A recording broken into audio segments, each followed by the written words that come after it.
day's today? Tuesday. Happy Tuesday, ladies and gentlemen. We're going live on Twitch with my brother from the North, Omar Isuf. We're going to be chatting gym stuff, life stuff, fitness stuff. Swipe up, come hang out. I hope to see you there. I'm getting nothing on. Yeah, go live, dude. We'll talk to the boys. Well, this is fucked. I'm gonna have to restart the computer.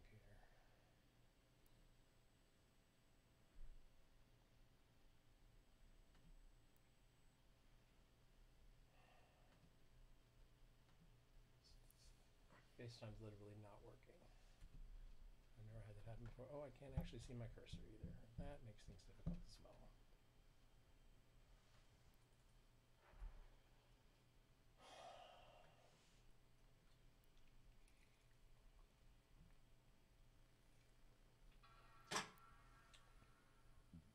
If it keeps fucking with me, I'll go and get a bottle of whiskey.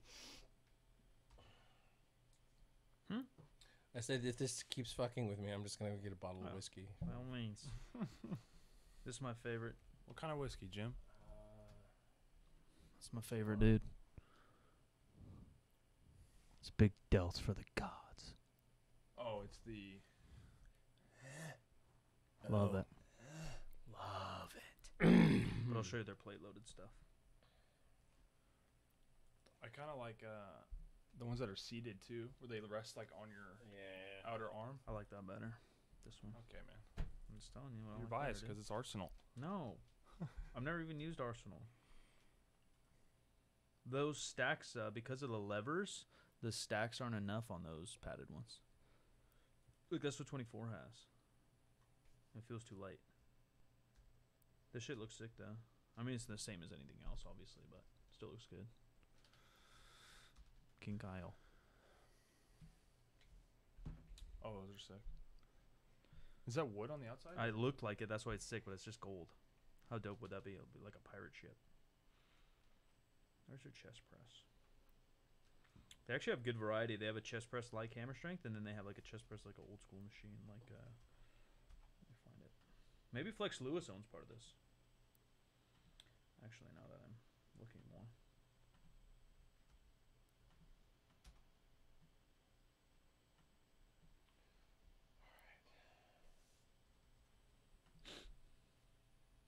They have their own hip thrust machine.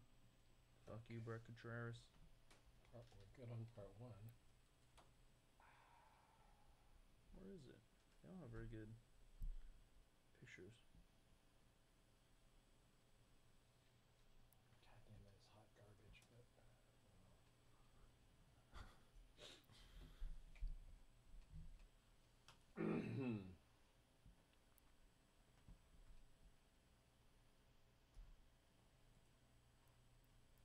So they have this one, which is like the hammer strength one. But then they have the one where you're laying down. Oh, they have one where you're on your back? Yeah. Yeah. Oh, really? That's kind of sick. How many millions of dollars is that I don't sucker? know. I just got a quote for vertical, or horizontal, vertical. So 4. We'll see what. I asked him. I was like, "Yeah, man, you got like a price sheet?" He's like, "Yeah, we don't do pricing model. We do quote model. Tell me what you need." I was like, "What does that mean? Like you're gonna price me different than someone else?" Exactly. That's exactly what it means. So then I tried to add, which I couldn't do. So then for the next email, I tried to add my Instagram below my sign off. I don't know how to do that on Gmail. It's just, it's just in the screenshot of your profile. Yeah, follower account, live follower account on my signature. Oh, oops. Oh, did I put that there? Well, that's weird. My Gmail got verified too. Bud, how did Kaizen get on there? That's crazy. Yeah, I don't know how to do that, but I try to do that. Superman or Batman, Jim? I struggle because there he is. Hello. Hello. Woo. Disconnect. Whoa. We need to back up here for a second. We have Keeley on the podcast as well. I think I'm on here, yeah. We're really trying to expand the female demographic. I mean, guys, this has been a sausage fest. That's why you're for here, dude. The longest time. No. Kyle, look at me. Face towards the camera. Let me Which take a look at camera? that stash. The Right main there, one. that one. Let me see you, bro. Kyle, I'm gonna give you a compliment. He's I actually handsome. really like it, man. I think it's very suiting on you. Yeah, I wasn't even going for good look. I'm blue collar now. We've No, fully changed into blue collar now. You don't know how stained his shirt is, Dude, it's- and yeah, it's and all- what we don't know is with what. Yeah.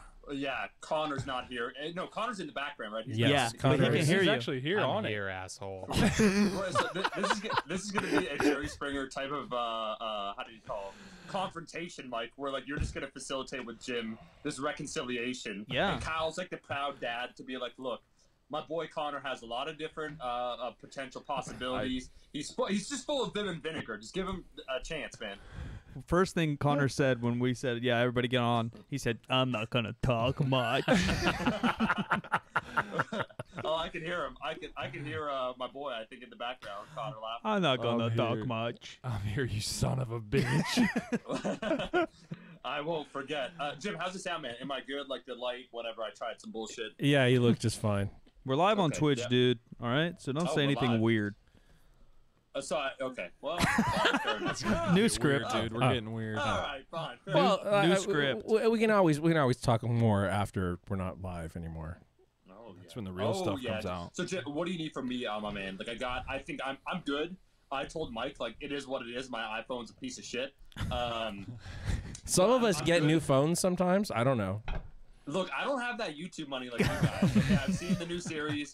I've seen the rolling in it with the gym renovations. Wow.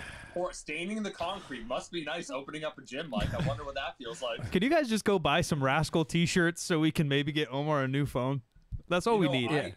I was this close to being shirtless for this episode, not because I want to, but because I can't even afford my own shirt. You have to sell that one on eBay.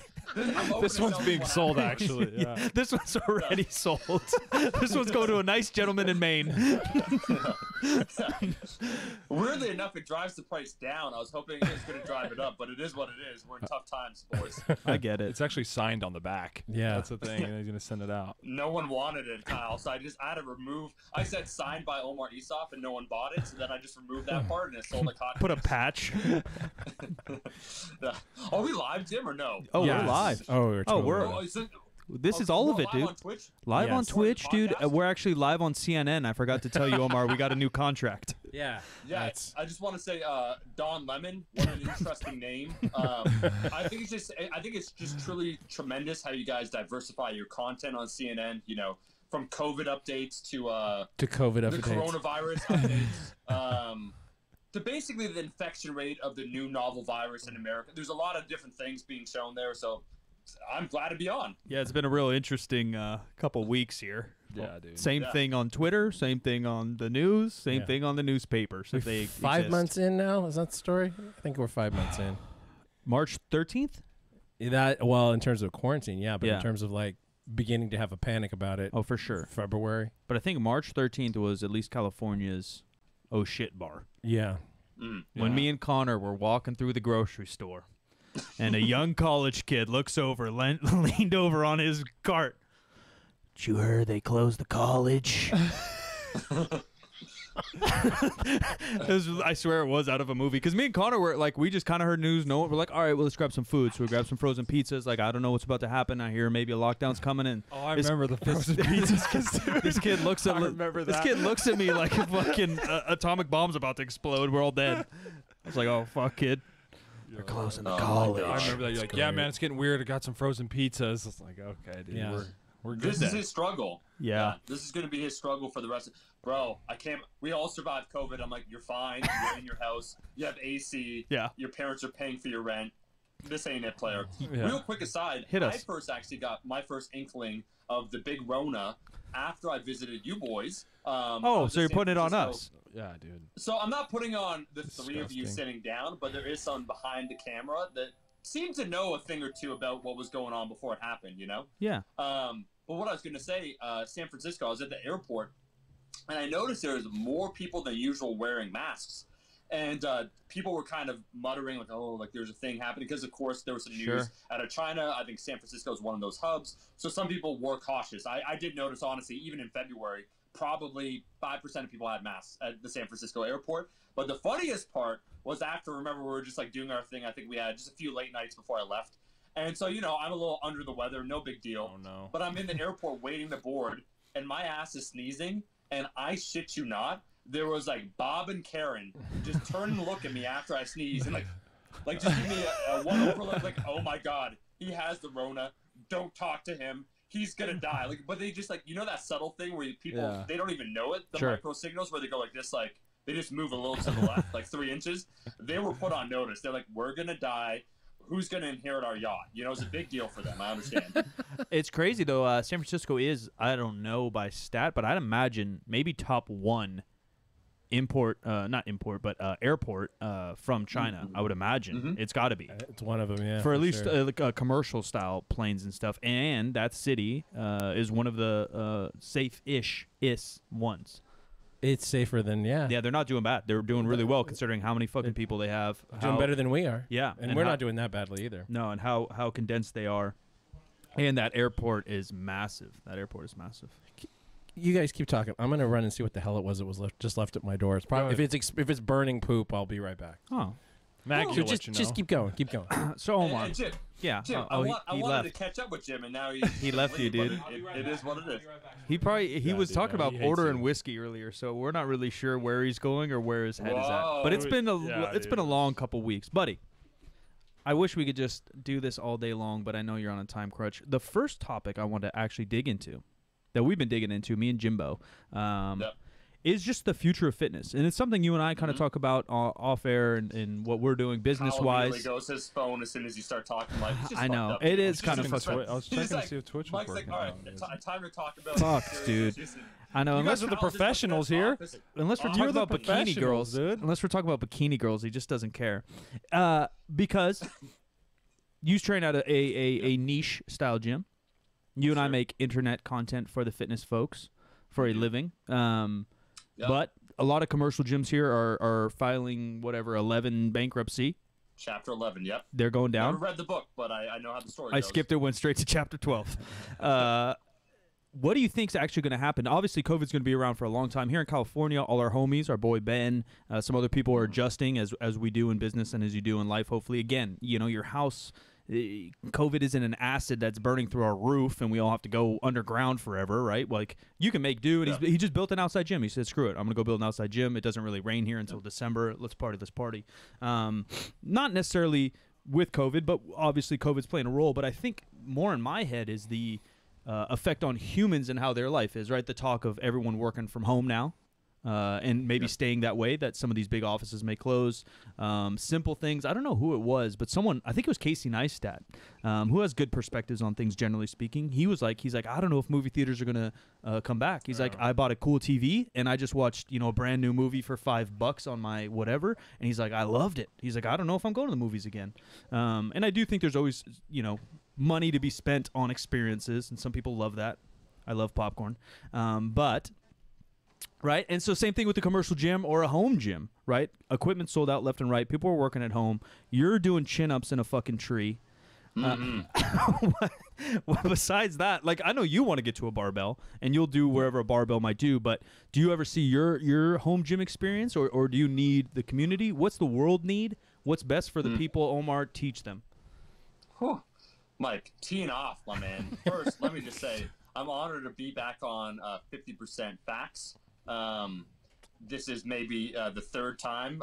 Mike did tell me that essentially the guest that they had scheduled canceled, so I'm a substitute. But I'll try and be that best substitute teacher, the one that basically makes you do no work. You just got to dick around the entire class, the entire day. And they're like, wow, we really like that teacher. And only later you discover that they did a disservice to you because you didn't learn on that day, so they actually held you back. But in the moment, it feels good. So we'll be watching a video later, and there'll be a quiz, and it's that quiz where if you have to read the directions all the way through, and the only thing you actually have to do is put your name on the paper. Mm-hmm. Yeah, that's how Kyle got through high school. That is, literally is. I hated school, man. Kyle just said I'm 6'5", and they're like, go right along, young man. You're headed for stardom. Yeah. Are you a star? He's like, no, dude. I just go to this high school. It's like, well, you should be.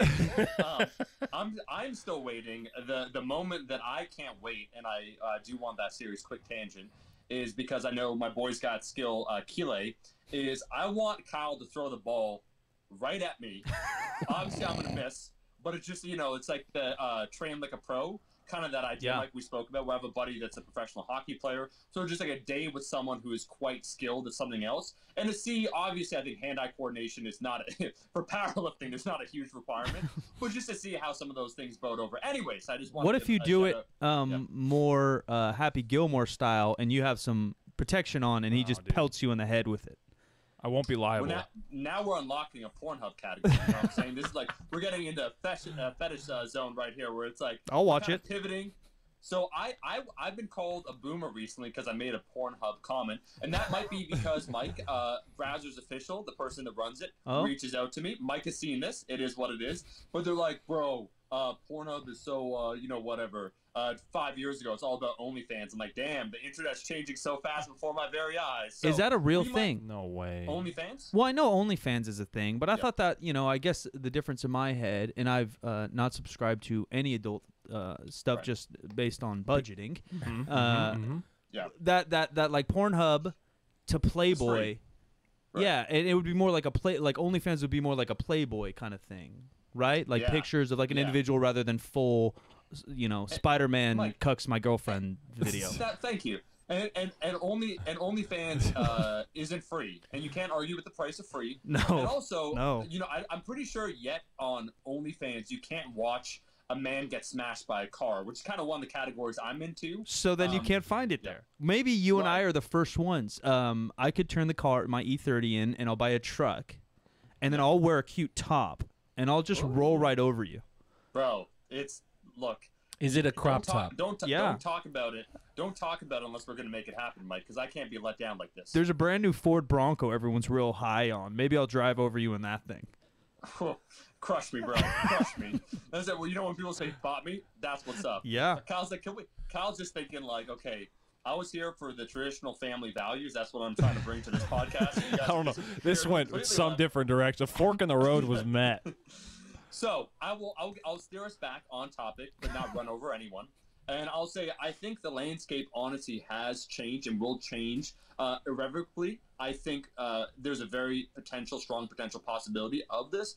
And I say this because even niche gyms, so, Mike, we've both belonged to niche gyms for a long period of time. What do you get from an independent gym? You get better customer service. You get usually more equipment, a friendlier staff, friendlier members, a cohesive community, maybe access to different equipment. There are many perks.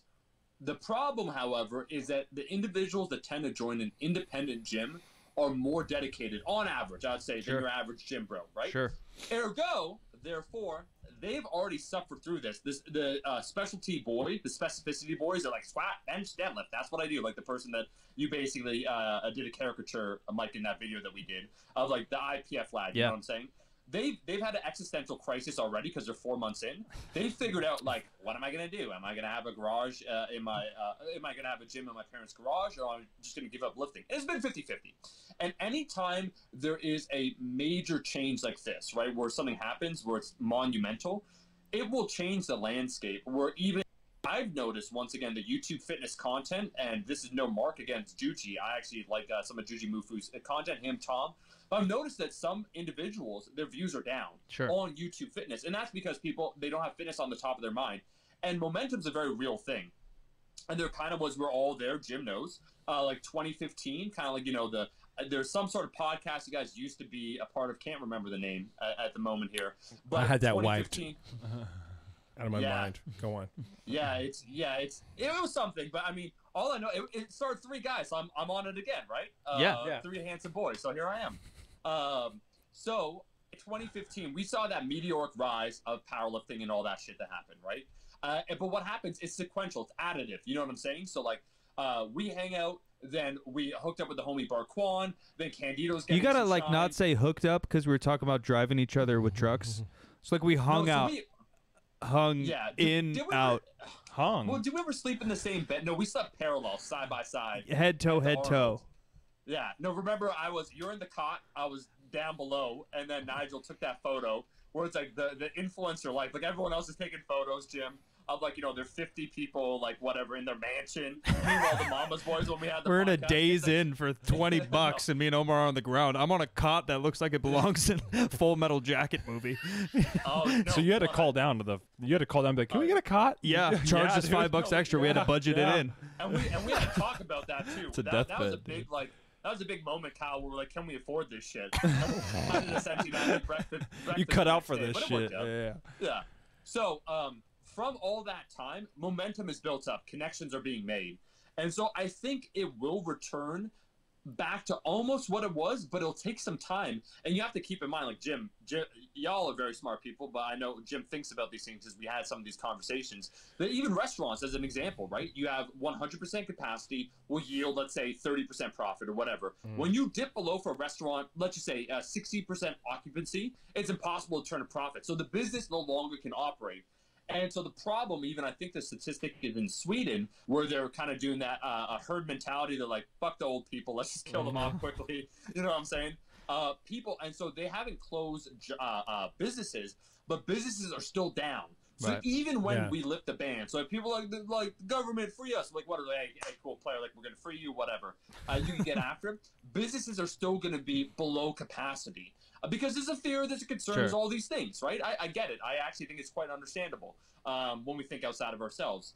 And so once that happens, more businesses, Mike, are going to go under. But I think real quick to end this monologue, and you guys could probably talk about this, Jim and Mike and TLA, there's a unique opportunity to be had for the passionate, independent business owner where it's like this. There's less entrance now into the market, so people are dropping like flies. The total demand might be lower, but the supply is also lowering. So there's kind of a weird opportunity to stand out then. So it's a smaller now demographic, less people are interested. But if you do it appropriately, like I think, for instance, 3rd Street Bear Bell will do well. So I know you guys could talk about this. Yeah, you made a good point of kind of the more committed people, because going to niche gyms, barbell gyms, strength gyms, or even I would imagine, even though it's a little bit out of our bubble, like the yoga person or the Pilates person, the person that's willing to pay $150, CrossFit fits into our world for sure. Willing to pay $100, $200, $300 for either a personal trainer, a class, or a facility that fits their needs, probably use the facility on much higher frequency than the person that pays $9.99 to go to Planet Fitness or something of that, who is just checking off the box of, am I a healthy human? Am I, the little consciousness that makes them feel better going to bed at night, but not actually using the gym. That's where I wonder how the niche gyms, hopefully they have smaller ownership, right? It's typically a small group. It's not a big corporation. It's an owner. So the profits go more directly to the employees. Where on that corporate system, they really bank on people not using the facility. Right. They bank on a subscription model that people don't use their facility, because if every single member at 24 Hour Fitness showed up at the same time, they wouldn't fit into the building, literally. Yeah, and I think that excuse me, a lot of people are more reluctant to go back to a big facility. I mean our 24 was open for a few days, really what it amounted to. I think they opened on the 22nd and then they closed like almost before they got open. But I thought about going, but I didn't go. I've trained at those style gyms for a very long time as well. I've always had multiple memberships. Obviously, it's like our career, so you kind of either bounce around or you do what's convenient. If I only have half an hour, I'll go to the commercial gym that's by my house rather than going out to Untamed, which is a little bit further for me or whatever. And even pre any COVID rumor, I'd ride my bike there and then work out and then ride my bike home. First thing when I came home, I washed my hands because something felt kind of gross. Yeah. Like those handles just kind of feel gross on the machines. They kind of like they're sticky but not sticky. And I'm not saying they don't do a good job of cleaning. I would never, want to put that on them because they have cleaners and it seems like they do an okay job. But there's just so many people. It just always kind of feels kind of yuck. Yeah. I think that's true. Yeah. But I mean, like I said, I didn't really, I thought about going back, but I didn't I'm going to give it a little bit more time. Yeah. And a lot of people, I think, are thinking the same thing. It's like, I don't know what that environment's like. I mean, I think that the kind of environment that we're hopefully going to be able to provide when we're able to open is a little more open air. It's not, it's not like a canned air conditioning system that somebody was supposed to probably spend $1 million filtering viruses out of, but they didn't. And it just, it's easier to be further apart because there isn't as much there's just not it's not jammed with equipment the way a commercial. And what gym makes is. the building feel good, besides our history there, the building feels good because you feel outside all the time. There's 3, 4 huge roll-up gates. So when you roll everything open, you kind of feel like you're outdoors. You kind of feel like more like you're in like a huge canopy rather than you're even stepped inside. Where like most commercial gyms I've been at, it feels like you're in an office space and they just happen to throw a preacher curl in there for some reason. Omar, you've been working behind the scenes a little bit, and you've been friends for a long time with the owner of Fortis Fitness. Yeah. And Toronto, I believe, as far as I hear, is moving into stage 3, although a lot of Canada's already been there. I think the West Coast had been there a little bit earlier. What's your predictions, and how do you feel about people going back into your gym? Not that you own it, but it's your hometown. Do you think people are going to hop right back in? Do you think people are going to be a little more hesitant? Fortis, I think, is a very unique gym in what Sean's done up there in terms of his clientele. I've been there tons of times for 12 hours at a time working with you, and some people like world record level powerlifters, pro bodybuilders, kind of soccer mommy walking ish Lululemon style folks. I think you guys even have some fighters and stuff that roll through, weightlifters, physical therapist type folks. There's kind of every genre that I can think of, more similar to a commercial style gym demographically, except for the gym itself is more strength based. So what do you think those people in Canada, as crazy it is, they're so close to us, the mentality of a Canadian I do feel is a little different than generally speaking a lot of Americans, and obviously these are all broad strokes, but first I think everyone's gonna die. I think this is step one. Just before I go on, I have a quick question. Kyle, how tall are you, bro? I don't know. I haven't measured in a while. I hurt my back recently. I think I lost a few inches in my spine or somewhere. Well, if we had to round up to the nearest that's been gone, Jim. foot. Those inches been round gone, up to the nearest foot. He might be a 7-footer. Bro, you're tall. Congratulations. That's awesome, man. What the fuck, dude? If we can pull up his Twitter right now. It's good, dude. Omar, it's good, dude. Have you looked at his Twitter? It's great, dude. Omar's not much of a Twitter guy. But I'm not either. I think I've tweeted like twice. Dude, I've been on Twitter. I looked because there's a little trend going. Like, are you an OG? Like, how you been there? I've been on Twitter over a decade. Yeah, I think I have too. Damn. Dude, that's old. That's when you know you're old. Mike, if we scroll back, I know we're not going to see anything controversial, but we're going to see any like bad opinions, like probably that Kanye album is the best of all time. You're like, that didn't age well. You'll definitely probably see some My Chemical Romance frown faces and lyrics. Yeah, probably. Yeah. Probably. Yeah, I didn't use it that much because same now they have memories on Facebook. I'll see some stuff and all of it's pretty stupid. Talking about basketball or something dumb. Kyle's profile on Twitter. It's good, dude. Kale_bro, if you guys want to follow him. Omar's gonna love this. He's not going anywhere, but you can certainly follow him. 6'5". I'm not going anywhere, dude. Genetically superior. Is that what it says? I swear. Is that his Tinder profile? Or I don't know. No, dude. That's Twitter, dude. I don't know. He follows me though. I do. I know. I need to unfollow you, dude. I haven't updated that. I gotta unfollow him real quick. He follows me. You know what Kyle's profile photo has to be on Tinder? Just him and his son Connor side by side, because they'll show the clear height, like he's 6'5", and that's all that needs to be said. He doesn't even have to say and then maybe your description just says yes, I'm 6'5", and it's a wrap, bro. They are wearing matching shirts today, by the way. Yeah, we are, dude. So obviously Connor copied his older brother. But no, dude, I saw him first, and I was like, you know what, I gotta. Oh, that's cool. I gotta throw mine on. Hey, Kyle, you know what's super sweet about you guys? I must say, oh my God, you have a very dude. healthy dynamic. But you actually you stand up for your boy. You know what I'm saying? Like that's like a genuine older brother thing. Like I'll just joke around. I'll be like, oh, like isn't it a cute photo of you two? And you're like, hell yeah, dude, that's my good buddy. Like I'm proud of him. Honestly, so like you're like pure older brother mode. You know what I'm saying? Where like you basically will not let shit be talked about Connor, and I just love it. It's like super sweet. I wouldn't do that for anybody here.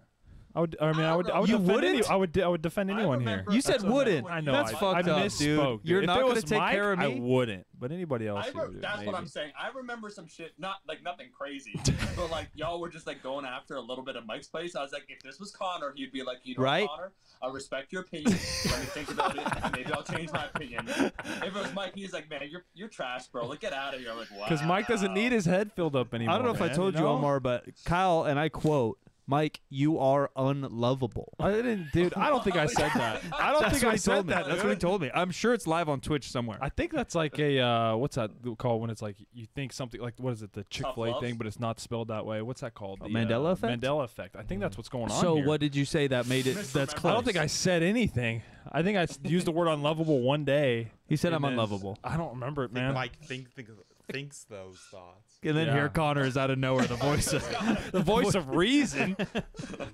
Hey, Where's that coming from? They just come out. Can Connor hear me or no? Yeah. I can hear your dumbass. This is a podcast about identity. I just want him to know that, that we're getting after it.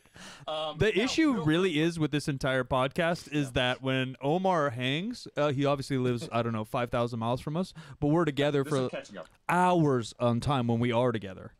Our relationship's so different than probably anything that's ever happened in the world. Because when you're here, you live with us, and when we're up there, we stay at Airbnb. And obviously, you and I have traveled forever and spent hourly. I've spent more time with you than most humans on the planet, probably. Besides, immediate family, it's wild. And potentially me. Probably, yeah.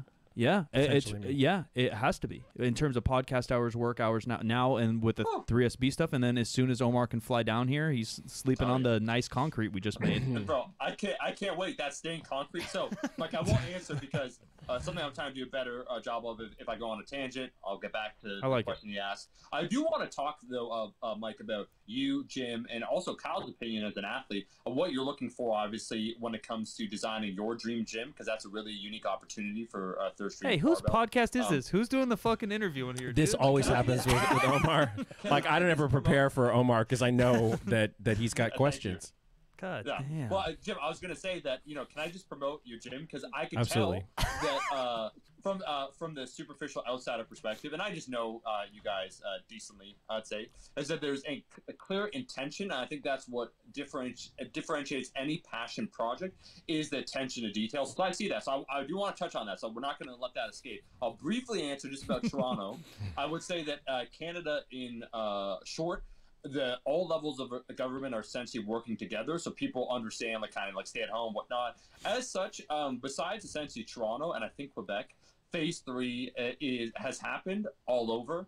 Phase 3 will be happening where people can go back to gyms in Toronto, probably inside of the next 2 weeks. I could say that Sean is a fantastic example. Sean is the individual that owns Fortis Fitness. He's just one of those individuals that puts everyone before him, and it's something that is just so immense to see, his members, all these things. There are other members. I'll give you an example. Other gyms, Mike, we're talking in Toronto, bougie, gyms, we love our members. It's whatever. We're on hard times, so if you want to donate, whatever. Sean's like, hell no, I'm asking for no money. I'm just eating this. Not only that, it will be revealed, and it's cool. This is live because Sean's been working on it, and he did make the update. Sean's one of those guys, and this is the concept of being anti-fragile, so anti-fragility, and being robust as a human being. When he's faced, when you kind of poke him or push him, he's going to get stronger. And what I mean is that when this happened and he's like, all right, I got to shut down the gym. This is my main income stream. He's like, you know what, man? I wanted to build a second floor mezzanine for the last 7 years. So basically, as Mike knows, there's a second floor at Fortis. He wants to build this super long catwalk that's an extra 1,000 square feet dangling from the rooftop. He's like, let's do it. So he's been planning this over the last few months. He's implemented it. There are only about 90 moving parts, building permits, inspectors, the engineer, the concrete layer, all these things, and he's done it. It will open when Toronto gyms open. He will have added 1,000 additional square feet in Toronto. And so I think Sean is an example, like you guys, of the attention to detail, and he wants to build it for athletes. And what you said, Mike, it's why people join Fortis is you might not be an athlete, but if you are, we got you covered. Yeah. And so it's kind of one of the cool things. It's like a strength gym that has everything. So it's going to be for sprinters, any players of any sports activity, MMA activities, they can run on it. But that clear care for his members exudes in every single action that he does. So people then want to reciprocate that. And that's not his goal. He's not if I help you out, moral reciprocity, you're going to help me out. It's just part of his nature, right? Yeah. And so I think the unique opportunity for businesses is how can they better serve their existing members? And that's some of the alarm signals I saw is let's do a GoFundMe for my gym. I'm like, bro, you're rich. Or it's like, hey, like times are tough. I get it. Like everyone has to eat. We're going to raise gym membership prices. I'm like, ooh, it's like everyone's losing their jobs. And now you're going to go from like a niche gym to even more of a niche gym. So that stuff's tough. I'm curious though, like you guys, I see like even that's why I joked about the stained concrete, that level of attention to detail, the amount of Bob Seger that I can't help but feel that obviously Kyle had an influence on the amount of Bob Seger being played in the gym. I see with you guys what you're doing. So I actually think, 3rd Street doesn't matter when it opens, that I think that you can't compare yourself to the competition when you already have a differential advantages. You know what I'm saying? Yeah, I think so too. And like shout out our boy Alan, who's I think another owner that puts everything into what he does, is like, and it just takes a hair of creativity. You said attention to detail. It's just a hair of creativity. I think Alan, same thing. He checked with his members because I'm a member there. When everything's going, he's like, hey, this and that can't really work out. But if you want to rent my equipment, just take my equipment. So I think he just gave members that kept their membership, he just sent them home with barbells and plates and things of that nature. Just ways to work around what's happening and to provide for your members rather than, like, leeching off your members, I guess, for lack of a better term. Yeah. I will say that when this idea came up about opening a gym, this building was not available at that point, but we thought, wow, how awesome would it be to like close our circle and go back there and whatever. And now that we have it, it doesn't feel like the old place to me at all. What it feels like is where we're going. Like I picture where we're going with it, and I know, like from the moment that we got the keys and walked in the door the first time, we're doing it differently than it's been done there before, and we're doing it differently than everybody else because this is, what we're driven to do. Like, every time that somebody asks you for your opinion on something, they're expecting that they're going to get a unique point of view. Business is kind of the same way, and this reflects our own thoughts and feelings and aesthetics and all of that. And we're still developing it as we go along, but it's like, does that feel right? Is that something that's going to work well for members? And how do we feel being there? What about the place appealed to us initially? How do we bring that forward so that when people walk in, they feel the same thing that we felt in a very different gym back in the day? Yeah. I think that's a motto that has come up, at least in my head, and I think I talked about it maybe on Twitter, and then I mentioned to the boys, and it may become something part of our philosophy, but a way to like respect tradition while evolving culture, evolving the game. Well, raw powerlifting, our past, strength and conditioning in general. The owner of these gym, the original gym, Omar, another tie that you don't even know, the world doesn't know, they started at Chip Conrad's gym. You know what I mean? So they trained under him for a while, and then they opened this facility, and all of our friends were where I met Ben, our buddy, where I met Abs, Brian, a buddy we interviewed. Like, everybody was all under this own roof, so it's all kind of this, it really was like the stew that started kind of Northern California fitness in a way. It's kind of an incubator in a way. It 100% is. I think on like the surface level, what the plan is to provide a place that anyone like-minded wants to get better can get better. I think it'll be barbell-based. Obviously, our background's a lot in powerlifting, but strength and conditioning as well. Kyle played pro sports. Connor likes weightlifting, played golf. I dabble in everything, and my background was, coaching some athletes in the forefront. But how can we provide a space, honestly, that's just never been done before visually, and then functionally would be a barbell space for, like, I guess the power builder. Me and you, really, Omar. Like when I think of a gym that I want to train at, there isn't a lot of them that like fit exactly what I would want to do.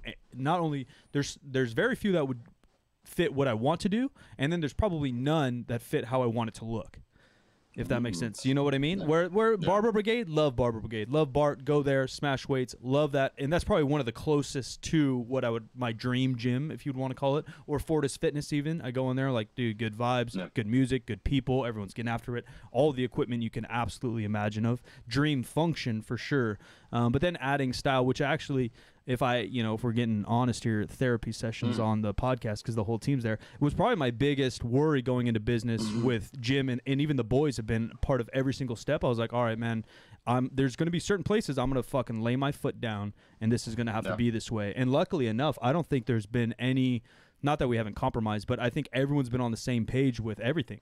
And everyone, you know, or you'd see it like, nah, maybe, and then Kyle would see like, well, this and this. So like, oh, okay, and the mean Jim would be like, yeah, okay, you know, whatever it might be, the light bulbs we want, or the fucking stain color, or the this goes here, or this goes there, or what kind of people, or what front desk, or just like little details again that build up the branding and aesthetic. I think our cores were always, and maybe it's because our cores were always aligned. We knew what we wanted to do and how we wanted to do it. It's just the attention to detail. I think I was personally surprised how easily that all kind of came together.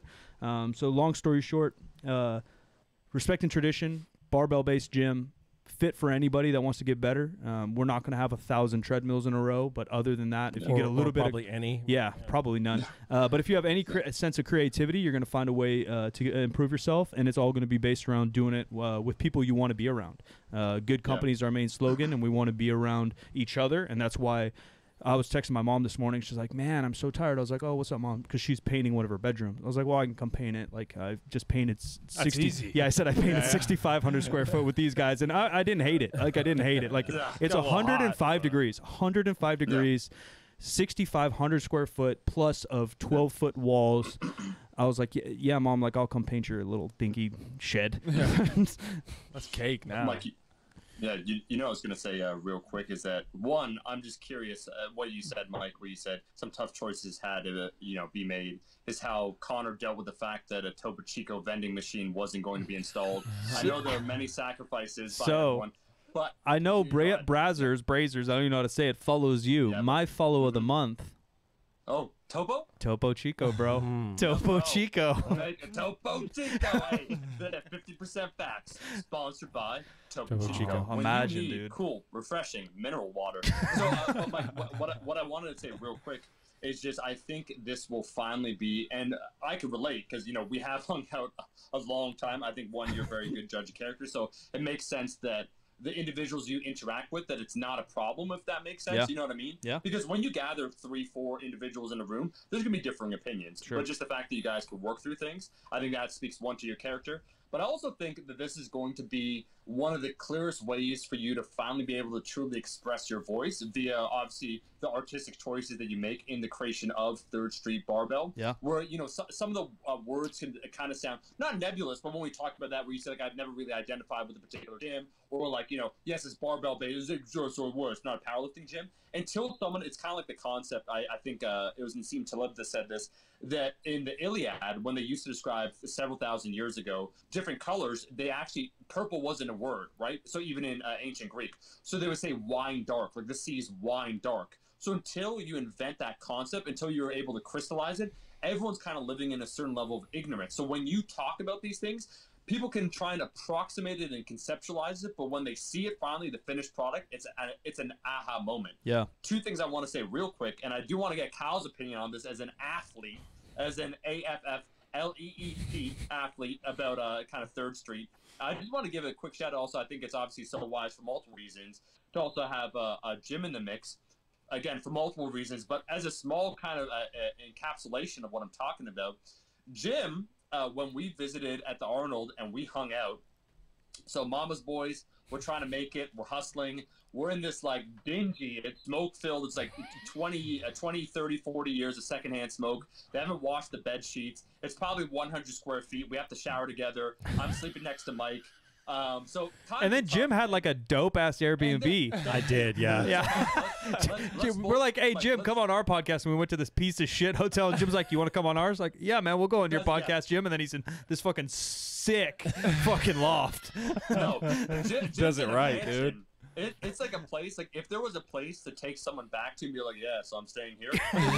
Yeah, it was. Like I would be ashamed if someone came back to our place, you know, I'd be like, so this is fun. And I'm like, do you guys mind hiding in the closet for an hour? Like, where Jim's like, let me give you the tour. It's 2,000 square feet. And this just speaks, and I'm not saying like, you know, Jim's well-to-do or anything, but just being a grown-ass man, he probably thought to himself, like, I'm going to be at the Arnold. Let me book 5 months in advance. I guarantee he probably paid less than our dingy one-bedroom hotel. But that just speaks once again to Jim's character of having his shit together. Versus us, it's like, all right, boys, like it's gonna be, you know. When is this thing? All right, yeah, dude. Yeah.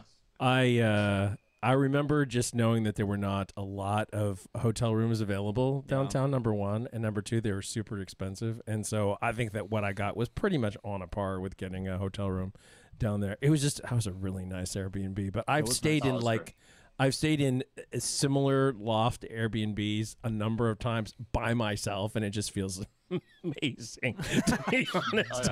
It's like, oh, yep, I like this. This is that I don't like to be uncomfortable. I'm sorry. I'm too old to be uncomfortable. I don't know why Omar and I have the weirdest and maybe worst Airbnb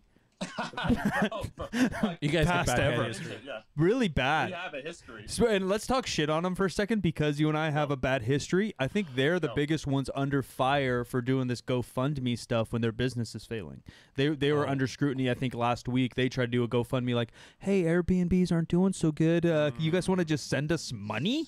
Like, no, dude, fuck you. You never sent Kaizen money for no reason. Fuck you, Airbnb. And you got us almost arrested in Manhattan running an illegal Airbnb and renting it out to us. We didn't even know we're in a brothel. Our boy Else was going to be put out at pasture, put out as a stud to make money for us. Like, we had a knock on the door. This is a true story. We stayed in New York at this place. And basically in New York, you're not supposed to rent condo, whatever. There's a rule. You're not supposed to do it, but some people do it anyways on Airbnb.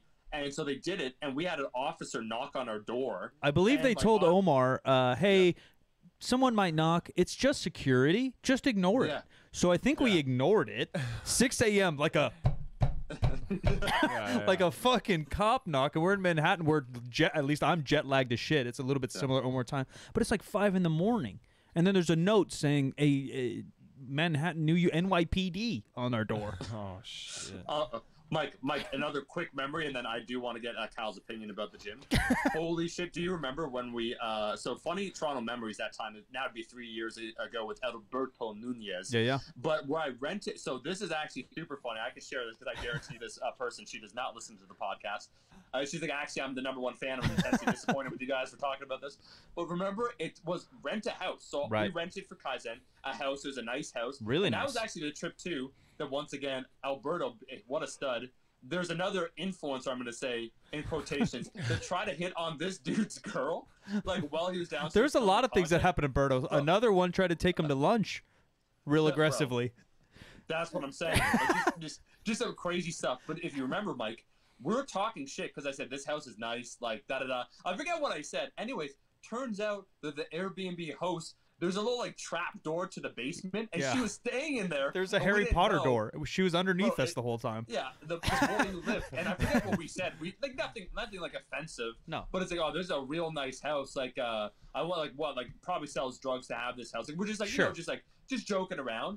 And the way that she responded to one of my requests after let me know. Like, it was a little passive aggressive. And said, oh, like, yeah, if you guys are going to be working late, like, you guys were working until 1:23 last night. I think you guys can keep it down. And then I just put 2 and 2. I'm like, oh, she's in the basement. I was like, oh, that's yeah, and I think there was a car. The driveway was in the backyard, which was kind of weird because it's like a Metro E area. Yeah. And the car was there one day, and then it wasn't there, and then it was there again. And we're like, where the fuck is she sleeping? And we all were at the house. I'm like, when are you coming? Like, we've never seen you. It was a little weird. We've had multiple. I don't know why everyone. They're, you know what they are? This is the truth. And they're not traumatic experiences, but they're bonding experiences. They are. When you go through certain things together. Yeah, the Manhattan one. Then to continue it is. I feel bad for you, dude. I was scared. Yeah, I was scared of the PD stuff, and then we're just like, fuck it, let's get out of this thing. Like, it wasn't that nice to begin with, and it was kind of expensive, so we literally just packed up. We were there for another week, and we just started rolling around like Times Square with our bags, looking all fucking weird, trying to find a hotel in the middle of the day. No, Mike, pause, bro, because we can go down memory lane. I can make this like a 3-hour podcast where everyone's like, it's just friends talking to one another. I'm like, you guessed it. Remember, no, afterwards, this is so funny. It's like a scene out of the movie. We decided, Mike, remember, because we had our crew, we had to pep them up, and like poor little, like, Else is getting a little hungry. And I can tell like the morale's like going down of everyone because we got kicked out. We don't know where we're gonna be. We're trying to book into another hotel. It is cold. It's like the dead of winter. Yeah. And so what we did is we went to a restaurant, like one of those in Times Square, like one of those places, iconic places that people stop by, like a new retro restaurant that's been around for 70 years. And we all sat down and we had a meal together. Remember, we splurged on the boys. We were like, whatever you guys want. Like trying to make everyone feel better. You want a milkshake, little Timmy? I remember him with like just the ketchup, the amount of ketchup he put on his plate. Like, my man's stressed out with the amount that he's scored. Like, you can tell the subtle. Can't let go. He just can't let go of it, dude. He's just like. And I knew, I'm not going to say the person, but I knew like the person that's used to eating a lot of food, like didn't finish their food. I'm like, hey, honey, like, you done with that? Like, you want to eat some more? Like, Mike, we're trying to do our best because like we invited everyone here, and everyone's stressed out. But boy, you did a good job, Mike. Yeah, it happens. It happens. Ask Kyle this question. He's 6'5" and genetically superior. yeah, genetically superior. Let's never leave in the bio. Blessed to be here. Talk us through then, Kyle, because you do come, to be serious for a second, from a serious athletic background. And for you, maybe a gym setting is an accessory to what you used to do, you know what I mean? And this is, again, people can't conceptualize this, where we had recently on Iron Culture, Phil DeRue, who's like an MMA strength coach, and people are like, oh yeah, like whatever, like GPP, bro, that's just a word, like that's just a term, like it really means nothing. It's all about the squat, bench, deadlift. Genuinely, for a large swath of the population, that the barbells and assistance movement is not like, I'm going to stay here for 10 hours. So can you just talk to me about what you look for when it comes to a gym as someone who uses it to enhance their performance? And then just also from your own personality, like what you want to bring to the table when it comes to Third Street. Because I think Mike's spoken about it in his videos. A gym we get a sense of. We hear about respecting tradition. So I just want to hear your opinion, man. I would say first and foremost, like if you're going into any, like if you play basketball, baseball, whatever, I don't think you're going into a gym looking just for, okay, do they have a squat rack, a bench press, and do they have bars laying around? You're looking for accessory movements mainly, stuff like that. Obviously, you want turf, all that kind of stuff. But I think the main thing is people like me I didn't learn about lifting. I didn't really care about lifting too much when I was playing because I was more like, oh, I just want to throw a ball. I think it's the assistance and the coaching that is very, very overlooked at how bad it is. And that's like these guys are like, they're the top of their level in professional sports, and they don't know what they're talking about. Like me looking back, I mean, I was 17, 18. I was like, okay, I'll just do this thing on a Bosu ball while balancing a ball in my left hand. It's just stupid ass shit. And it's taken for granted. And they're just like, oh, that's just the way it is. That's just the way. And it's so stupid. And then I come like talk to you guys, and I talk to like other like guys that know what they're talking about. You could just tell that you could just see the numbers, and it's a 180. It's a complete different 180 because you can take your approach because there's a lot of ego involved, and I'm sure there's egos with coaches too and stuff, or professional trainers, but they know how to take, like guys like you, Mike, Jim, like you guys know how to take an individual, and if they're sport specific, and you can work with it, and you're like, oh, well, clearly your hips are really soft or they're weak or whatever. We need to get your hips stronger. Versus those guys, they don't want to do that. So I would say, going back to the point, I'm looking for everything. You're looking for all around, to be honest. I'm looking for obviously a squat, bench, deadlift alongside cable work. A lot of, for me personally, it was a lot of shoulder stuff. Bicep stuff. Yeah, the just dumbbells, dude. Yeah, stuff like that. But yeah, no, it's really funny. Like you can go into it for forever talking about how dumb some of these guys are. But also how good. Obviously, some of them are really, really, really good. But some of them, man, are so stupid. Like, they're so stupid looking back at them. Like, why did we do that? They didn't teach me how to squat. They're like, no, man, just keep your heels on the ground. I'm like, what the hell? Like, this feels very uncomfortable. Like, I don't even know what I'm doing. I'm 17. I'm like, I don't know how to squat, like, properly. Just stuff like that. So, I mean, it kind of, maybe not, like, lifting too much right away. And then I started seeing real stuff, and I was like, oh, damn. Yeah, I think I think it's cool going into a gym and seeing variety of just even people doing their own thing. You walk in and see somebody doing sled pulls, and then you see somebody pulling 800 pounds, and then you see somebody else, I don't know, jump roping in the corner. I'm like, oh, damn, this is sick. Everybody's doing everything they want here. So, but yeah, mainly that, man, I would say. But yeah. Good Lord. My phone's ringing. I don't know why. Caller, hello? Yeah, exactly. Is the caller there? First time, long time. But yeah, that's mainly, I mean, that's basically it. A lot of dumbasses out there that are unrecognized. I like how Kyle gets real quiet like after. He's like, just like... It just angers me, and I'm like, there's nothing I can do about it. I'm like, yeah, these guys are so dumb. Like, it just, yeah. And they're abusing, like, kids, honestly. Kids that have potential to throw 100. They could throw really hard, and they're just making them do Bosu ball, one-legged, all this dumb shit, and they're getting hurt or whatever. Yeah, it just sucks. I don't know. With athletes, I think sometimes the most important is knowing what to not have them do. Yeah, because it doesn't contribute. Just don't do things that don't contribute. And then that obviously that's something silly that doesn't contribute at all. But you know, no, I know exactly what you mean. Bench press is not great for a lot of athletes. Yeah, we didn't bench press at all mainly, but that came from the higher ups that were actually the smart people. They're like, no, pitchers are not going to bench press. We would do dumbbell presses, and it would be angled inward like that. Right, we would never be opened up. I think Kyle talking about ego is a big thing with coaching in general or anyone everywhere, and we see it in powerlifting too. So it's not like powerlifting is a thing of its own, but there's always someone trying to prove a point or prove their knowledge or prove their strength. And when you're a strength and conditioning coach, if they can somehow put on their Instagram that they brought Omar's vertical from 30 inches to 40 inches, they're going to be the god of vertical jump all of a sudden, or claim it that we did it. Man, I'm coaching Kyle for 6 months now, and we now throw 100. Yeah, we're throwing 100. Like, that's what they want, and that's just a human issue. And that squicks me out so hard. Yeah, it's a big pet peeve of mine. It happens in powerlifting again, like anything else. Like, yeah, me and Omar, we just won IPF Worlds. Like, oh, I don't know if we did. Omar did a lot of work, and I just kind of wrote some numbers on a paper for him. Yeah, you're a great athlete, actually, who was already a star player. Managed to secure that W. You know. Yeah. It's very it's overlooked. I'm telling you, I mean, you guys see it on Instagram. You see like, okay, why the hell is this guy making him do this? But in the real world, I mean, in like the professional world like that, you wouldn't even think. You would think like, oh no, they're the best. Obviously, like they're with this. They do.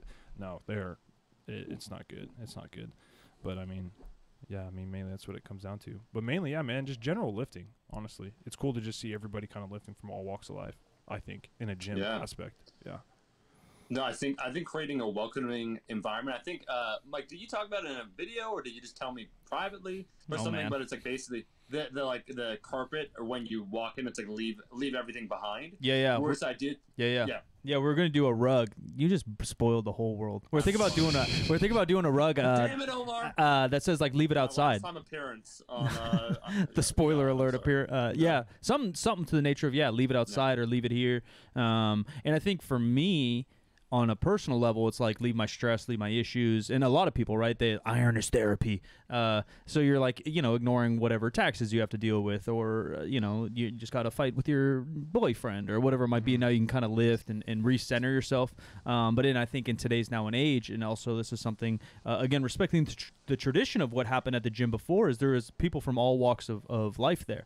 And it'll be on us to kind of regulate the respect from human to human as things heat up in our sad world. But people from different political worlds or backgrounds, or hopefully we're going to find some ways to allow people from different I don't know another term than class, but like middle class, lower class, people with different incomes levels to allow to train at the social stratification. And try to find different ways for people to be a part of something bigger than themselves, which means a community.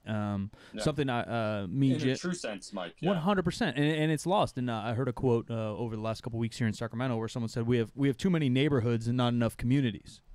And that struck a chord with me. I was like, yeah, man, like growing up, I knew one neighbor growing up and we kind of played together, but definitely now, and lucky for you and I that we have like a string through the internet, and we met through the internet, and that's our community. And we just built our own, with our friends, Alan and the boys here and whatever. But a lot of people don't have that in real life. They maybe have their spouse and their kids. Maybe they're part of a kind of a club. But I think a lot of people in their 20s, 30s, and 40s, as soon as they like leave a college sport or a frat or a class, they don't really have a community. Do you have guys you kind of work with? Maybe I go golfing with John every once in a while or something, but they don't have a community or a core that kind of has their back, regardless of what our wallets say, what our ballot says, what our religion is. Well, and Mike, go ahead, Jim. Sorry. I think you're kind of getting into a point too that we were talking about earlier with the decision making. It's like there are only certain things that are absolutely critical to me. Yeah. You can get to an end result through a lot of roads, and I went into this thinking, well, there are certain things that I absolutely want the final product to look like and feel like or whatever, but the road to get there can be based on somebody else's idea some of the time or a lot of the time or whatever, or we just kick things around. We just say, well, this is an issue. What do we do with this? And other things, if I feel really strongly about them and they're small, I just fucking do them and everyone's fine. It's not, It's not a big deal. I changed out all the outlets in the building because we I felt were like it was pissed. necessary. And we were pissed. Like, Oh wow. it's just one of those things. Like, I didn't want to burn the building down, and Oh, So yeah. probably a pretty good idea. Just one quick thing I want to say is that I think it's just human nature to want to belong. So to create a welcoming environment, a place for people, and that's why you'll notice oftentimes that gym cultures get a little cliquish, and it can be a little homogenous. You know what I mean? So there's a certain identity that then gets crystallized. Where it's Right. like, this is a gym once again for powerlifters, and so that's like when you speak in very general terms, Mike. Like I actually understand you completely, and that's something that Fortis basically does intentionally, but not in your face. And I think what Third Street will be able to do. And let me just share a quick Mike story that has been shared online. And it's a Toronto story, Mike. Oh, man. Real quick, just Mike being a uniter. I do think Mike is someone that, there are people that like, I want everyone to get along. I'm like, what does that even mean? Like, what is that?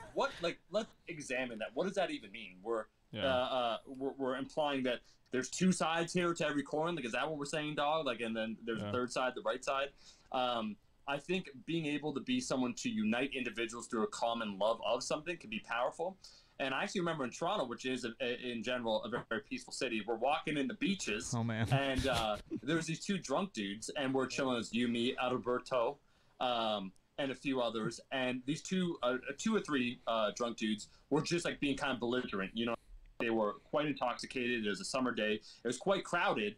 And they just started being like, once again, the guy like whipped out his wiener, like he was getting like pee on like the public, like just like, He really did. in the sand, in front of kids or whatever. And I actually remember what is funny because we just stood there, like myself and Mike, like we're obviously gonna interject here, make sure like nothing bad, not that anything terrible is gonna happen, but again, being belligerent, yelling, causing a scene, whatever. This is like a very family friendly environment. But remember, Mike, my God, there was this little kid. So he was actually probably our age, but he was like 5'4". He had this like huge curls, like this like little bushy hair, and that's all I remember because his hair was like blowing in the wind as he runs. And he's like, "Do you want me to call the cops? Do you want me to call the cops?" Like he just ran up like to them, and he's like, their shadow is just like completely overshadowing him, and he's engulfed by it, and he's like looking up at them, and like the guy's trying to make a point, and they're just looking at him like you're an idiot. And then Mike's like, "Hey, yo, like whatever, like we don't need that, like y'all, like." Basically, I think he shoved. Mike stepped in. I think he shoved one of them. So I think if I remember correctly, one of the dudes was pretty big, like not muscular, but he was like 6'3", and he's and the one that's trying to whip out his wee wee, and I don't know what he's doing. Like the kid's 100 pounds less than him. Like someone got shoved. I just remember someone got shoved, and we were like just about to leave, I think too, because they were kind of like cursing each other, like "You get out of here, you drunk!" Like "You get out of here, little guy!" And they're just yelling, and then someone shoved somebody or something. Oh, shit. I don't like seeing people getting shoved from like big old drunk dude. Yeah, so I said, "Stop it!" Mike's like, "You stop." Okay, hey, me and my friend Omar are gonna come beat you up if you don't do that again. Yeah, and I said we got Alberto. It's like he's gonna open a can of whoop ass. But Mike jumped in. In that moment is what I'm saying is that it's uncommon once again in the amount of people that are there. Let's say there's 100 people within whatever, like a 50-foot vicinity. It was quite crowded. There's 3 drunk people. If you quickly just unify 5-6 individuals together, you're overpowering them. You know what I mean? Okay. So sometimes that is necessary. So just kudos to you. That's all I was going to say real quick. And then we went and got ice cream afterwards. It was lovely. That is true. Really good ice cream too. Yeah, it's real scoop. Right It's by really good. Degrassi School. The 6. Where little Jimmy got Oh. shot. See? Yeah, right by the 6, Oh, dude. Drake. What's the ice cream You'll spot? see it. What's the ice cream spot? It's Real Scoop. It's called. Real and Scoop. what I was going to say. yeah. No, we'll that, take yeah. Kilay. When the government finally lets us out in 2026, we'll all be together in Toronto. Eating some ice I'll point cream. out actually. So here's a funny aside: is that the video for what is it, Work with Rihanna and Drake. The place they filmed it is a place It's called funny because you like sang it but didn't sing it. Oh yeah, work. Work. Work. I believe those are the lyrics. Yes. Real creative how with it the goes. lyrics. Good job, Riri. Wait, go ahead. Jerk where they film, but just here's a funny little insight: is that Drake pretends to be like this boy, like from the Caribbean, or like just like chilling in the culture and this and that. Yeah. I know because I go there. I know the people, and it's like it's in my blood. Like that's where I go. That basically they said one of the waitresses I like, real nice person. said essentially, it's like, Drake's trying to like big ups the six, like, yeah, man, this is my spot. She basically said something far ruder than this, but I've never seen that boy in this place ever in my life. He's like trying to, you know what I mean? He's like, try to like work, like he's like chilling, like I'm a Toronto man. So I'm like, no, you're a rich kid. Is that where you took us? Other side of town. What's that? Did you take me there? We actually probably ate there, yeah, because it's like one of the spots that I know, like, it's one of the East End spots. Yeah. But it's just so funny, Mike, because he's trying to pretend like, I started from the bottom, whatnot. I'm like, no, you're from Forest Hill. It's like, name a rich area in Sacramento. Like it's like Davis. It's like you grew up in Davis. I'm like, you grew up in Davis, bro. Like, this food, it's too spicy for you. So there's a funny side on that. Like, I get it. And that's why I was like, Rihanna dumped your ass because she's way too good for you. That's another story. Dude, Omar, side note. What's up, Kyle? Do you still have that bruise from Untamed on your left pec, bro? Bro, let me show you. Bro. I saw it in the video. Bro, what's Oh, you do? Yeah. Oh I thought you were joking. No, I saw it in the video. I'm like, bro, I remember what that. pinched you? The fucking yoke or something, right? No, it was the Atlas stone, right? No, I think it was the yoke metal. He got pinched in a metal clasp, right? Yeah, no, so what happened, Mike? Dude, that hurts just thinking about it again. Dude, yeah. It's my tough guy moment. You did, because you ate it, dude. You're like, yeah, man, I'm good, dude. I was like, bro, if that actually pinched him, that probably hurts really bad. That's what I'm thinking. I was like, that probably hurts very bad right now. So no joke, it ripped off it went all the way deep, whatever the layers of skin. Oh yeah, fascia or something. Whatever. The old dermis. But I was trying to like lift the yolk, and it pinched it with 200 pounds. So it just sliced off that skin. But that was that moment. Remember, like, that was fine. I didn't give a shit about that. But remember, there's that guy at Untamed. Fired you up. What's that? Fired you up. Fired you right up. Motivated you 2020. I've never seen him before. He's like, let go, bitch. I'm like, I'm pretty sure I look more than good every As he revs his Ford Bronco ready to run you over. Dude. As he benches like 315 at like 250 pounds, and I outbench him by 60 pounds. I'm like, cool guy. I've never seen this guy. I've never interacted with him before. Like, Untamed sick. Like, it's just one of those things in the moment, Yeah, dude. That's crazy. You still have that mark. I can't believe like a year old. Your body just doesn't heal. Like, I guess. It's 8 months. Yeah, it's So I'm the opposite of Yeah. Peter Parker. No, Wolverine. The opposite. The opposite of Wolverine. Scars. You get a paper cut and you're bleeding for a decade. Yeah. I did have a buddy like that. He had the thinnest Hemophilia. skin. I don't know. He didn't have like the healing issue, but that is a thing. He just had the thinnest skin. Yeah. Like, and it felt different than human skin. Yeah. And then No, like, Mike, I'm telling you, shit. I recover fast. Shit was like I believe right it. down when I looked at it in the mirror. No, it was It's rough. so it's a permanent scar. It's just like you get a huge. I'll try to gash. explain it it's so gonna be people there. know better. You ever rub anything on it, dude? Whoa. You ever rub Are you cream on offering it? or something, bro? It looks like I now have a third nipple, so I'm like, I feel like it's a unique sign. You know what I'm saying? That is a question or topic you and I. Omar has the best memory for some reason. I have a very poor memory, but I do remember we did a live podcast together with Jim in a past life, and we talked about third nipples for some reason. Yeah. I think it was another 50% facts quote of mine because I don't know No, the it's number, amazing. but I do believe that it's like 40% of people have a third nipple and they just don't know Wow. Okay, we're gonna need to look this up again for the rest. 40%, that's a lot. I mean, no disrespect. I said that's pretty damn high. I think it's like 15%. Jim, 50? You You're think probably right. We said 15. So our 50? next You're probably podcast is called Secret Third Nipple. There you How go. many people Now, keep in have mind, a so- third nipple? So I actually think it's pretty high, Mike. But the difference is people think a nipple would look like a third nipple. Would No, look it looks like a the other little two mole nipples. or something. It's like a pimple. It's Yeah, exactly. It's like a pimple. Well, shit, I might have one then. I don't know, dude. It's more common it in look men. like? No, exactly. I think I have one. After I brought it up, I have like a mole right here. I don't know. It's way less common than both of us think. It's 200,000 of Americans. Oh no. No, It's what's the number? yeah, just 200,000 Americans. So that's Okay, like so it's nothing. less than Very, 1%. very Yeah, it's low. nothing. Okay. I think Kyle might have one because, like, one day in the past couple of weeks, Triple lactation. he was when I don't see the one. when the scissor lifts were still in the gym from the guys who were working on the metal. Yeah.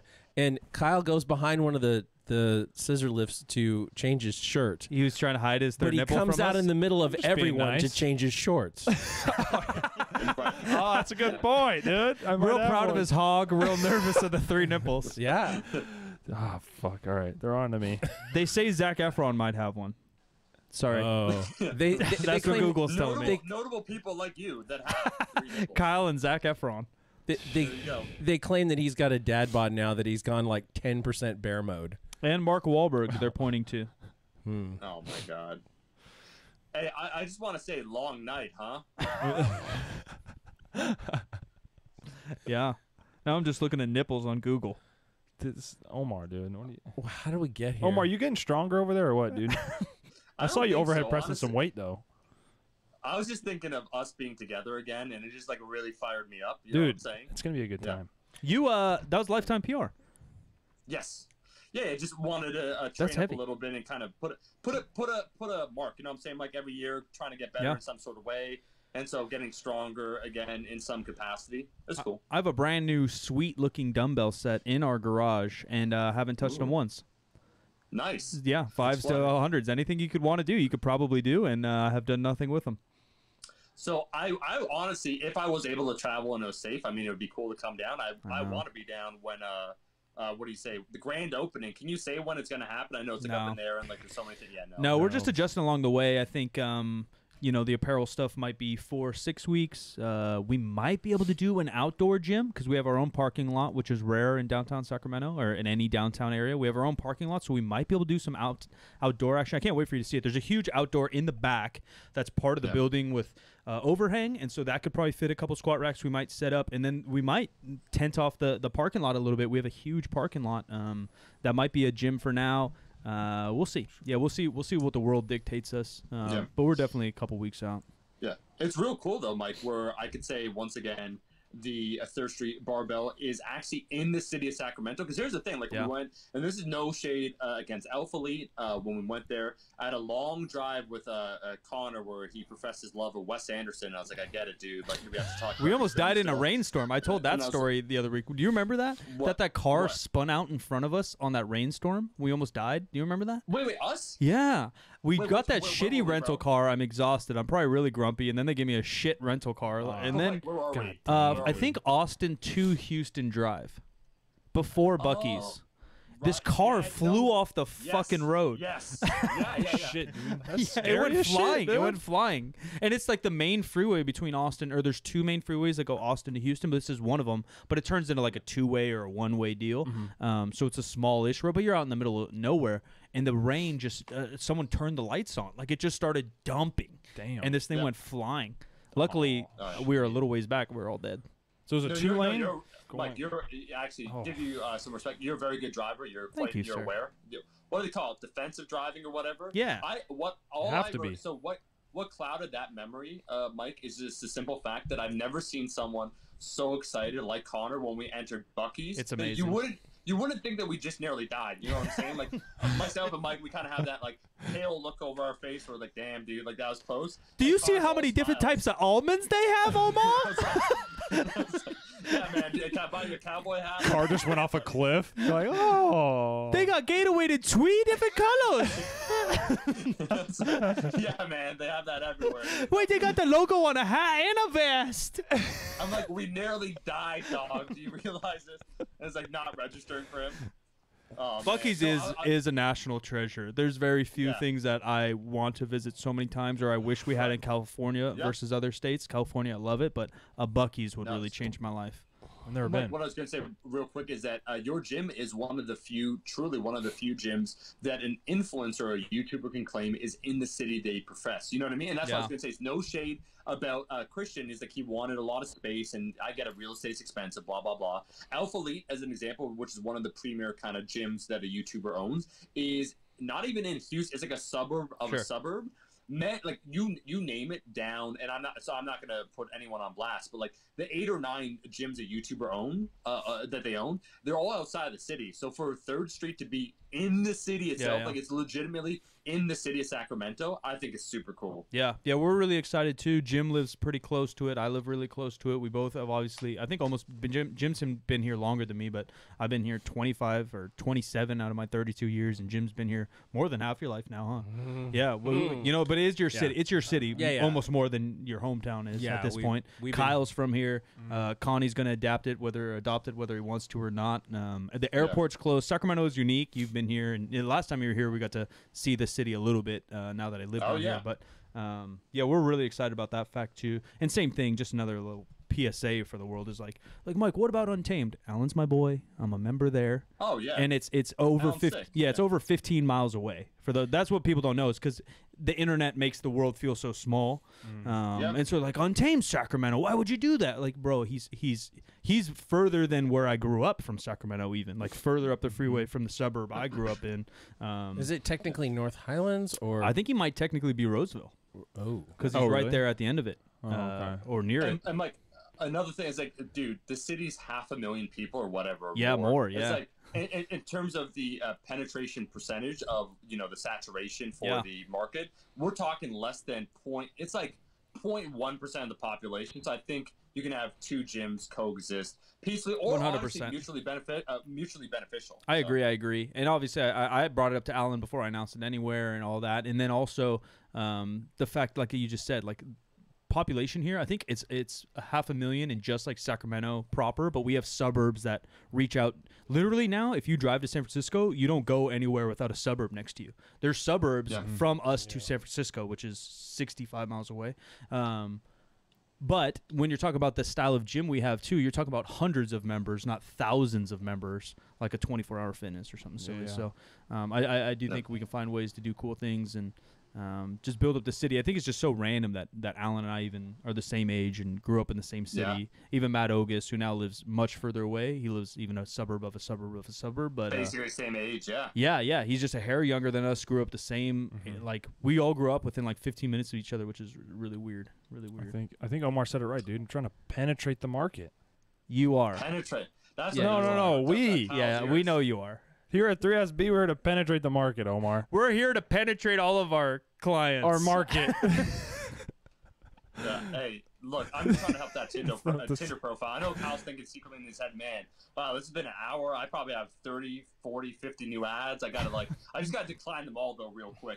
Dude, I don't have any dating apps, man. Believe it or not, dude. He's too handsome for that. I understand. Yeah. No. Weird flex. I can't win. I can't win with you guys. No, dude. all you do is win. We get it. You're handsome. We get it. That's what I deal with Omar every day. It's hard. Before we go, Mike, can Connor just come in here? Can I just see Connor for Get in here, He could do it. I don't know if he's going to do it for I'm you. a little like. Oh, he is pinned back here. He's gonna work with the camera. He's got 3 computers. There's like 3 buttons I gotta press. Hey, hang on. I can make it so that you can see him on the. Oh, you want to turn it? Yeah, hold on. Yeah. He's looking real good. Do you run? Does Omar see the webcam then? The HD? Oh, that's fancy. Dude, these guys are so fancy. I don't even know what's going on in here. We're in Jim's house. I don't know if you knew that. That's why Jim. No. Yeah. So yes, no. So we're not in that studio because the new studio is going to be 3SB. Oh no, dude! Let me just say, sorry, real quick, Mike, because I know the old studio. Yeah, I couldn't tell. Yeah, Jim just moved the set into a loft in his house, almost identical. Him and I are on opposite sides, I think, but yeah, it's almost identical. Whoa. Wow. Are you really gonna do me like that, Connor? Huh?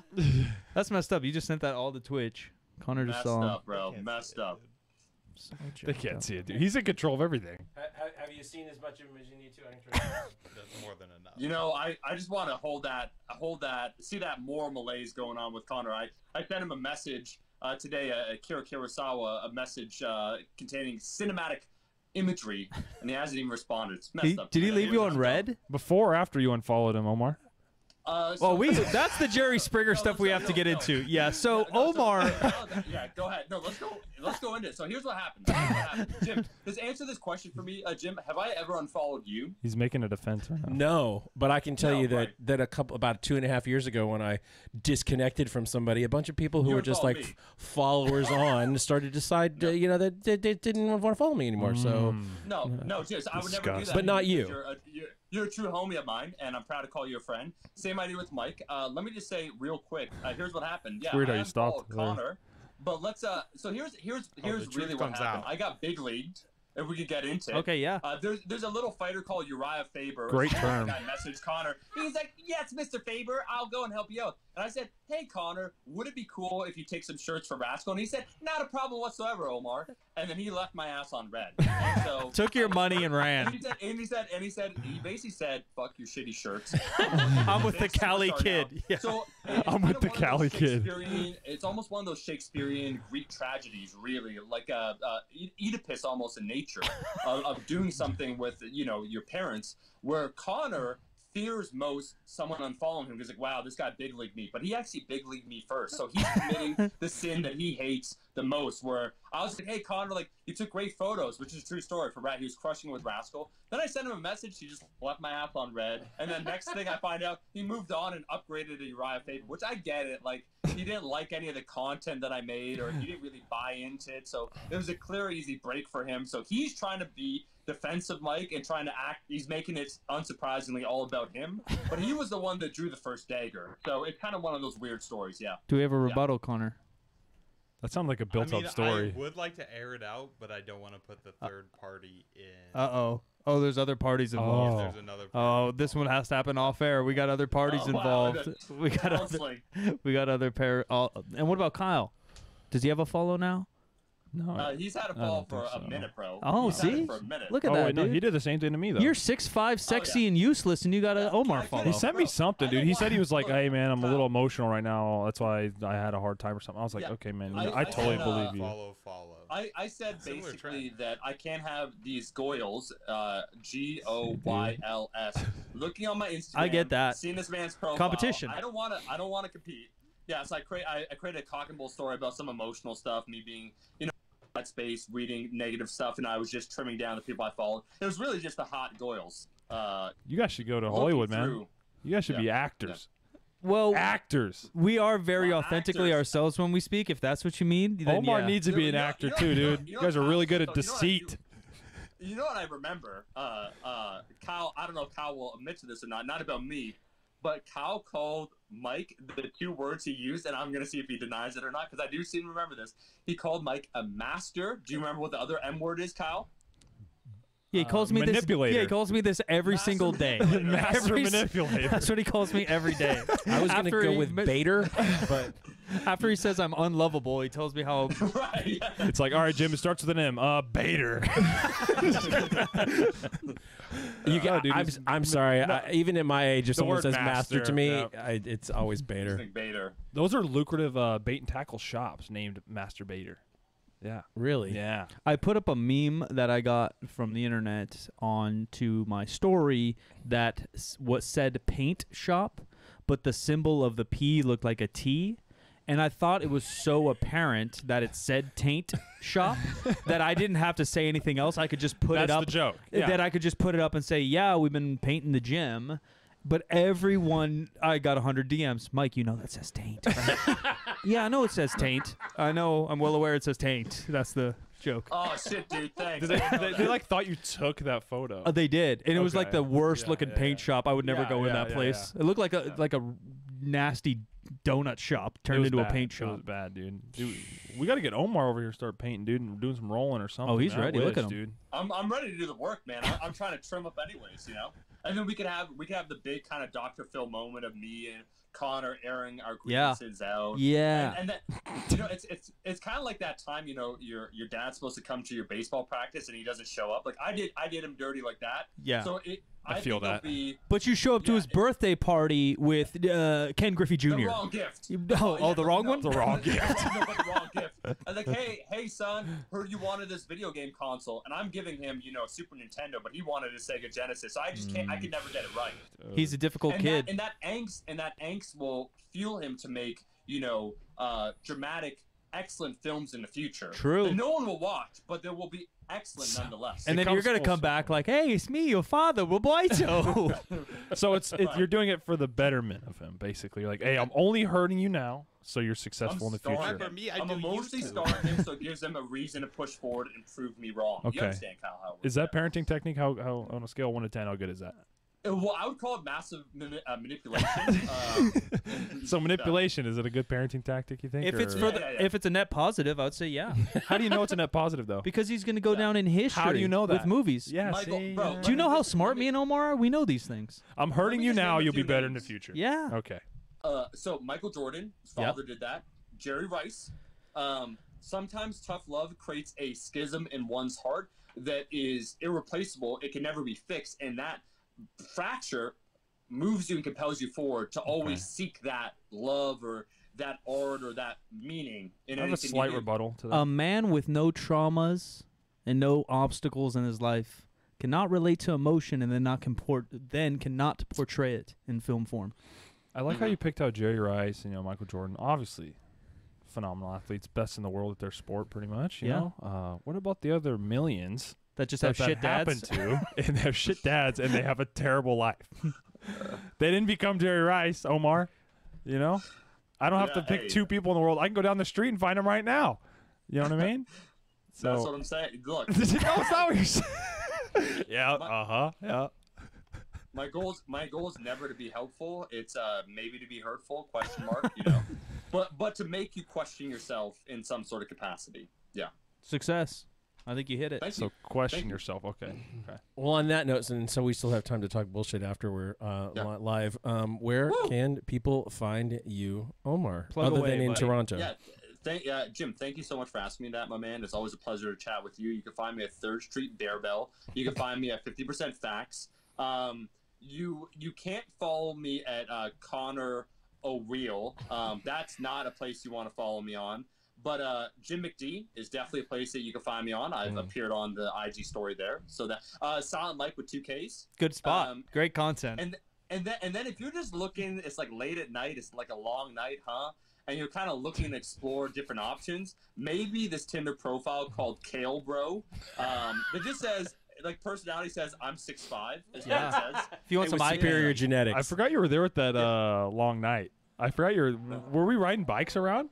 I don't remember. We were. No, that was the you beer really cart, got it. right? Yeah. Yeah. No, that was good. Oh, yeah. That was the beer cart. He loved Kyle, that is really good. She loved it, dude. Kyle's number one line to She loved it too. Long She's like, night, huh? Dropped her phone. She's like, "It's been quite a long night." Yes, it has. Or something like that. Connor, with the quick question, my man, if you said that exact line, right? So the exact way. Why that does he Kyle do said it, this?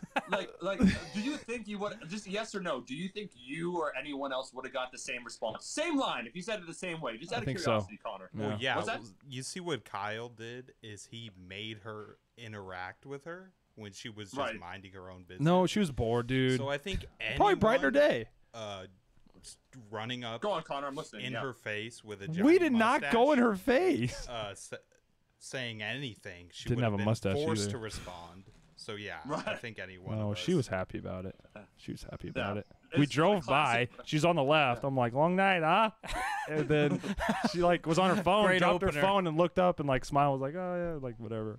Gave me some bullshit Yeah. response, but yeah. The classic. So we can't wait for Kyle's pickup class that's going to be debuting only at 3rd Street Barbell every Sunday. Every yeah. Sunday. It's not going to be a good class. How to find a lover. It's going to be a bad class. You don't want to show up. Very bad. I'll be there. You want to actually plug your shit? Look, dude. I want to plug you guys.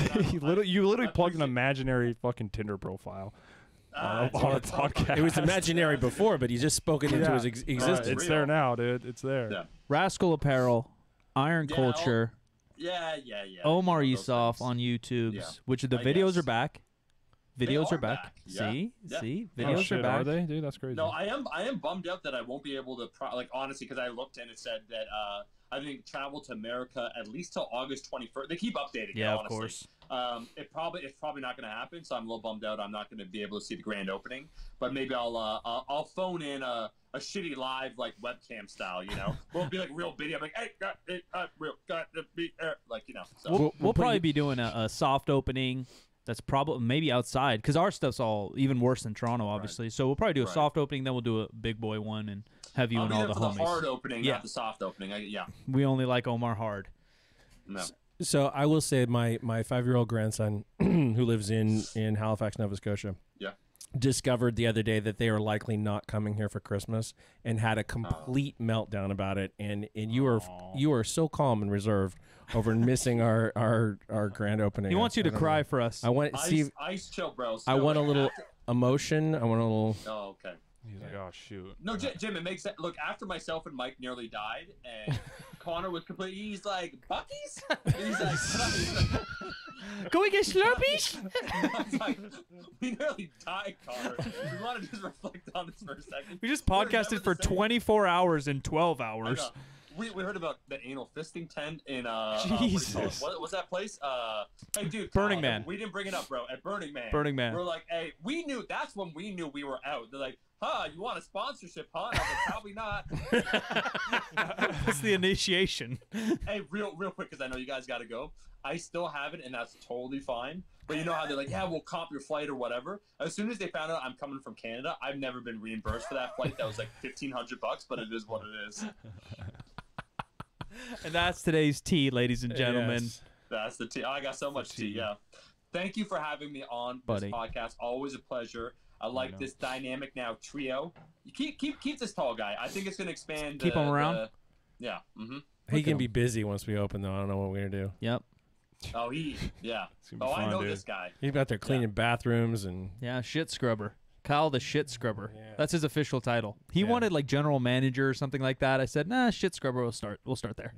Yeah, Kyle has a lot of different skill sets, but probably the best one for him would just be that smooth, welcoming face when you enter 3rd Street. That's it. I finally feel at home. That's it. Yeah, Walmart really made that like not a good thing, like the Walmart welcome. the greeter. Right. Yeah, the greeter. But our greet is going to be a little different. They're kind of nice. Now, the Walmart ones and the Home Depot ones, they suck. They're disingenuous, but you're going Home to Depot one elevate sucks. Yeah. what it means to be a greeter. I heard that Connor wanted you We're to gonna basically hug everyone that entered. Yeah. But I heard he only said that because he wanted to constantly enter the gym. Like he's doing laps around the building, trying to get as many hugs as he can. I'm back. Hi, Kyle. I guess you gotta hug me again. You read the protocol, and I think you gotta hug me one more time. I believe I'm entitled to a free hug. All right, bro. Like, there we go. Dude, I have calluses on my nipples from hugging you, Connor. Can you chill? That's our policy, dude. You have to give them a hug. Free hugs, free smiles, dude. Oh I my god. heard it would be cake. Plenty of cake. All right. Ladies and gentlemen, ratings and review. Appreciate you every Wednesday. Check out Omar Rascal. He's going to be in town. I don't know when the world will let him, but September-y, October-y, we're going to podcast again. Bunch of content on his channel, YouTube, Omar Isuf, I believe. All the information you want, nutrition, lifting, and iron culture if you want to get nerdy and learn some amazing things about not only the history, but current science, evidence-based facts on fitness. And I'm Silent Mike, Instagram, Twitter, everywhere you want to find me. I am at DJ McD on all the social medias. Follow the show on Instagram, where on 50% packs, where percent is a word and 50 is just numbers, and the website is the same. And we'll talk to you next week. All right, I'm going to turn